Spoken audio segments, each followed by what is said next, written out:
Ukiswali dhuhuri inafuta madhambi mpaka ya alasiri. Ukiswali asri inakufutia dhambi mpaka maghrib. Maghrib mpaka isha. Isha mpaka subh. Lakini akakuwekea na ibada ya wiki. Wal jum'atu ila al-jum'a. Unaposwali Ijumaa ya leo, khutba hii ya Ijumaa itakusaidia swala hii ya Ijumaa mpaka Ijumaa ijayo, dhambi za wiki nzima hizo. Wa Ramadhan ila Ramadhan. Ukifunga mwezi wa Ramadhan, imani yako inabustiwa, inanyanyuliwa kwa mwaka mzima. Unafutiwa dhambi ya mwaka mzima. Ukifanya amali ya haji, basi unafutiwa madhambi ya umri wako wote. Sasa haya ndiyo malengo ya ibada. Huu ndio mfumo wa ibada. Lazima na wewe ujiwekee katika kila ibada uwe na sehemu, kwa sababu kila amal ina ajiri yake na thawabu zake. Abu Bakr as-Siddiq aulizwa na Mtume sallallahu alaihi wasallam, nani ametembelea mgonjwa leo? Asema mimi. Yupo. Nani ametoa sadaka? Mimi. Nani ameshindikiza jeneza? Mimi. Kila linalotajwa zuri yupo. Mtume sallallahu alaihi wasallam asema hayawezi kukusanyika haya yote kwa mu'min isipokuwa ni mtu wa janna. Sasa jiulize wewe, katika siku yako mzima umeingia wapi na wapi? Umeshiriki katika hali ipi na ipi? Kwa sababu ukitaka kuwa na thabati ni lazima ujikite ndani ya zile amali, ndio itakuwa ni vigumu. Lakini ukiachilia kidogo, shetani akubeba. Lakini la mwisho ambalo ni kubwa ni ikhlasi katika yale una mazuri unayoyafanya. Mlengwa awe ni nani? Allah tabarak wa taala. Wama umiru illa liya'budu Allah mukhlisina lahu ad-din. Allah sema ala lillahi ad-dinul khalis. Dini ambayo itakuwa haikulengeshwa Allah, dini ile haiwezi kuendelea. Kama nilivyofungua muhadhara wangu, kwa sababu shetani ana nguvu ya yeyote illa ibadallahi almukhlasin. Illa wenye ikhlasi ndio shetani hawezi kupambana nao. Lakini ukiangusha ikhlasi chini, shetani atakaa juu. Ibn al-Jawzi rahimahullah apiga mfano wa nguvu ya shetani kwa ikhlasi. Asema kuna kijiji watu walikuwa wakienda kuabudu mti, waamini dua zao, wakienda kuomba kwenye mti fulani, basi ndio maombi yao yanakubaliwa. Kuna bwana mmoja msomi wa dini akasema hii ni shirki, watu sasa wanauabudu mti, lazima nikauondoshe. Katoka na shoka lake aenda kuukata ule mti. Lakini akifika mbele, shetani aona biashara yake uharibiwa, na yeye akajitokeza kupambana na yule bwana. Wenda wapi? Amwambia nenda kukata ule mti. Kwa nini? Asema ule unafanya watu wamshirikishe Allah. Sasa watu wewe, basi wachana na watu, usifanye wewe kama ni shirki.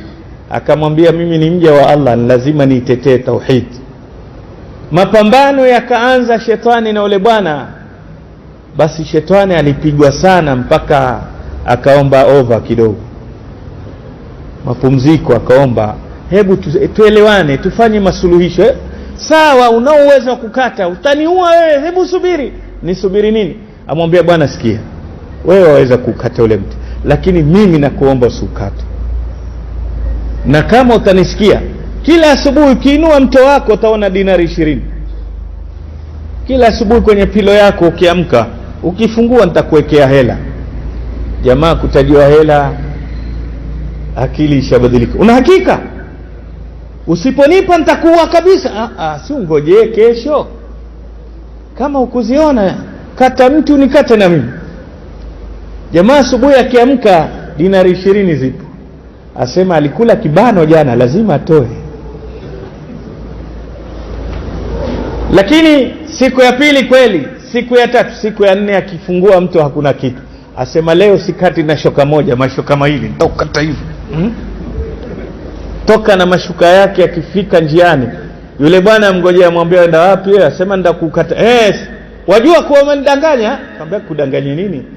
basi na ukata na naanza na wewe. Akamwambia yalisha, huwezi kukata. Siwezi. Haya, yule bwana alipigwa na shetani mpaka akamwambia basi bwana, si ukati tena. Una hakika? Si kati. Haya, rudi. Lakini nina swali moja nitakuuliza, mbona siku ile nilikupiga vibaya sana, wewe umekula nini? Akamwambia siku ile wewe ulikuwa na ikhlasi, leo huna. Siku ile ulikwenda kukata mti kwa ajili ya nani? Ya Allah. Mimi siwezi nguvu za Allah, lakini leo enda kukata kwa machungu, umekosa nini? Hela. Sasa Allah uko mbali na wewe, nitakuua kabisa ukicheza. Jamani, huenda haya masi zilozidi, manake imekuwa kupita kiasi. Kila mtu ana masi, rukia. Huenda kwamba klasi zetu zimekuwa chini, ndio shetani akatuvamia sana. Haiwezekani hivyo. Na manake watu wote masi jamani, kila mtu masi.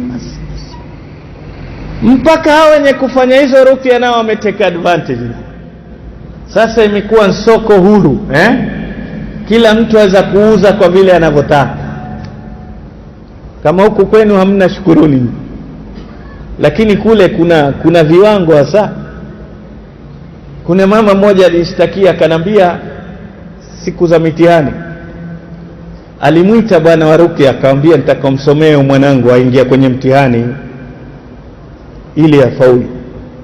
Yule akaenda akamsomea, alafu akamwambia mama, nipe 500 ya Kenya.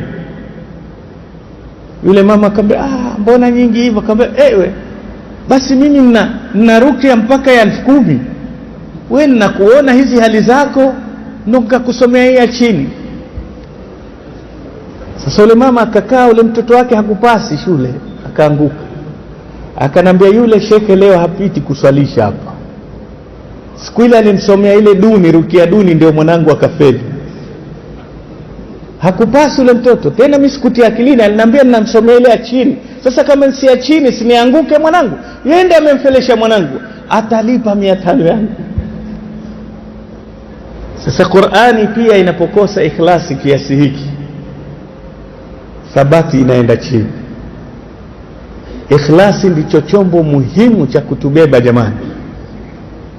Hatuwezi kupambana na yoyote sisi, kwa sababu wengine walio kwenye batili wana nguvu nyingi, wana idadi kubwa, kila kitu chao ni kingi, lakini sisi wingi wetu ni nini?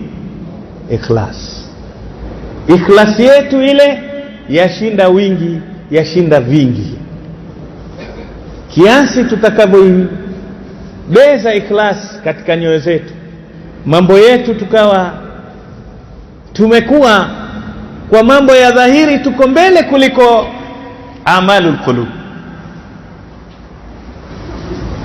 Mtu ana sifa zote za kuonekana yeye ni mcha Mungu, lakini ana roho chafu ya hasad, ana roho ya chuki, ana roho ya kuchukia neema ya wenzake, ana roho.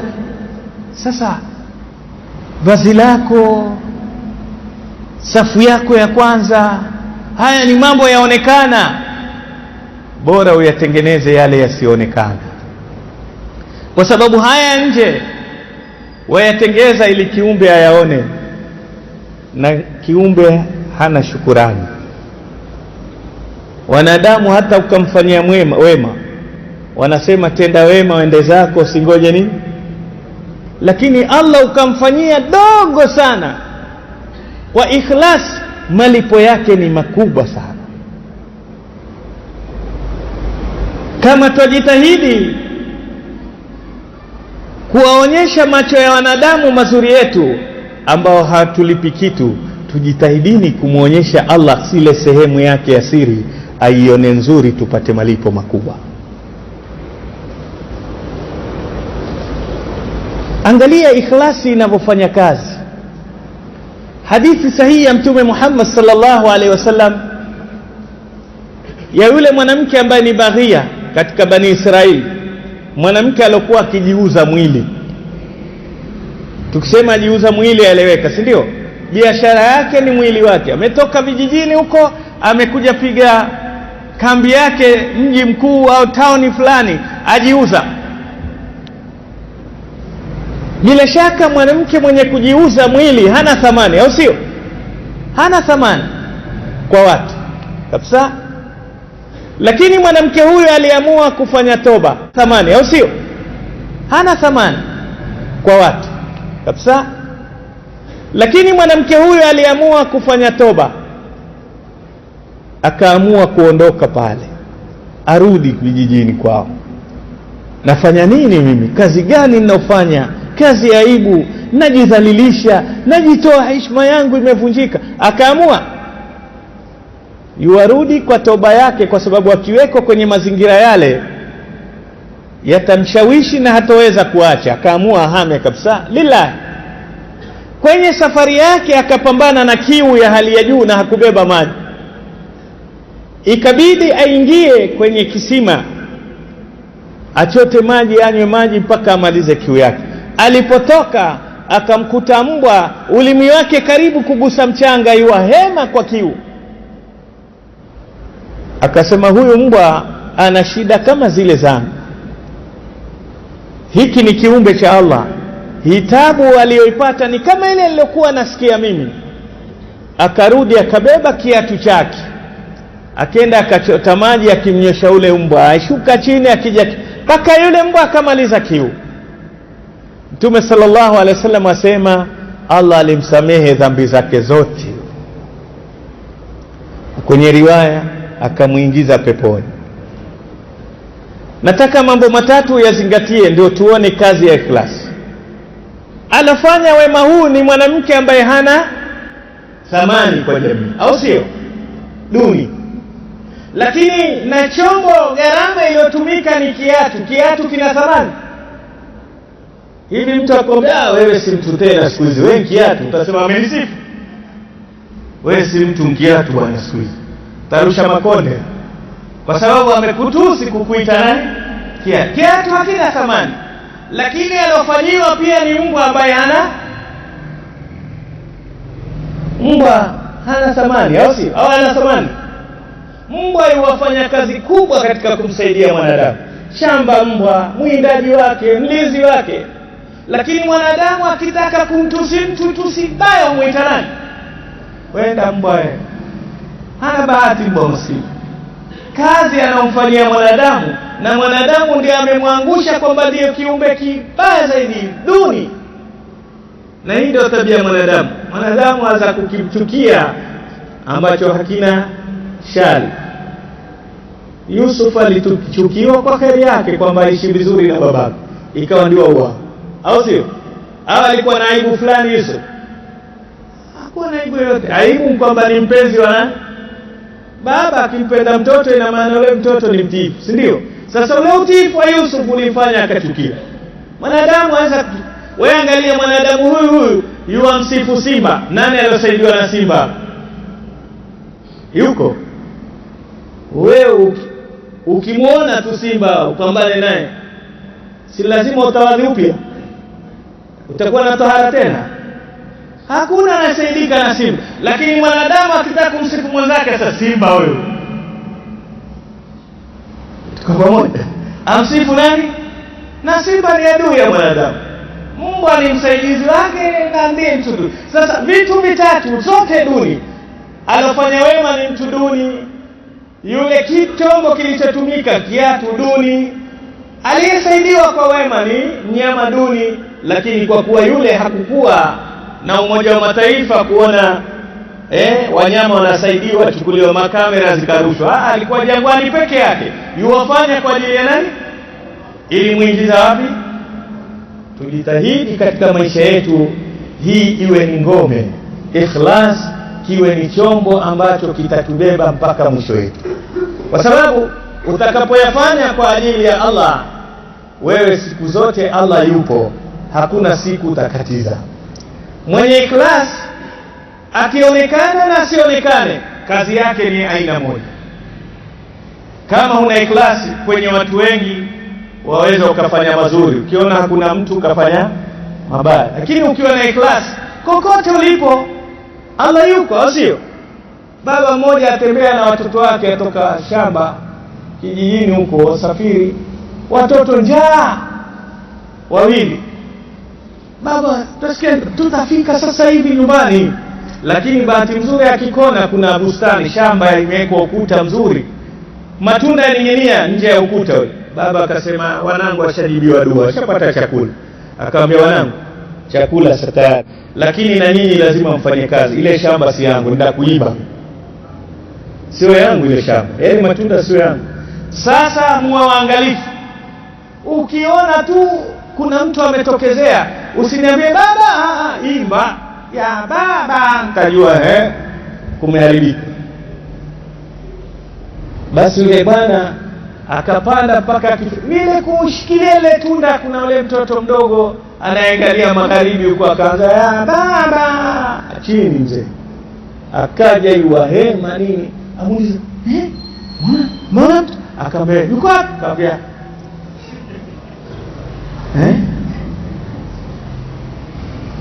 Allah yukuona juu. Hebu tukiishi hivi kweli mambo yatakuwa mabaya. Wallahi kazi zitaongezeka. Mwajua kwa nini tunasema kazi zimeharibika? Kazi kuharibika, uaminifu umeenda chini. Hata yule mwenye mali hataki kufungua biashara, maana yake ajua nitaibiwa. Au si kweli? Kuna watu wana mali zao, lakini asema utafanya kazi gani usiibiwe? Jamaa atakuamba tu. Wenye kufanya kazi wamevunjika moyo kwa sababu matajiri nao madhalimu wanawanyanyasa. Sasa kila mmoja imekuwa ndio dunia inazidi lakini watu wote wangemwangalia aliye mbinguni. Amintum man fi samaa, wote wangemwangalia aliye mbinguni, hii dunia ingekuwa mzuri. Wa alla istaqamu ala tariqati la asqaynahum walau anna ahla alqura amanu wattaqaw la fatahna alayhim barakati minas samai wal ardh. Tatizo ni kwamba tumejisahau.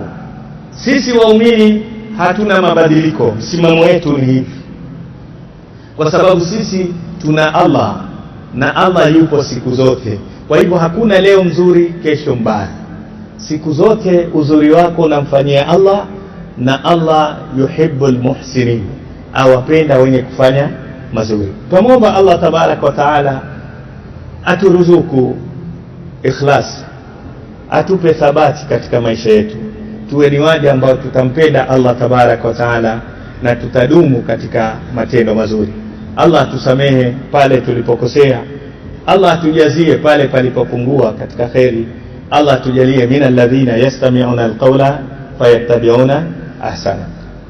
Wa sallallahu ala nabina Muhammadin wa alihi wa sahbihi wa sallam.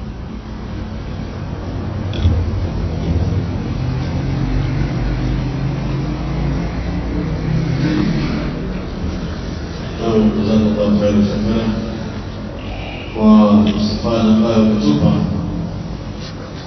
ila hapa tuna naibu mdiri na tuna mzee wetu Aliana, kwa maneno ambayo amesikia Sheikh Hassan akaniambia mimi nataka kuzungumza japo kidogo. Asante. Kwa hiyo swali, tafadhali, ili ndio tupe taariki ya maneno ya kijana wako.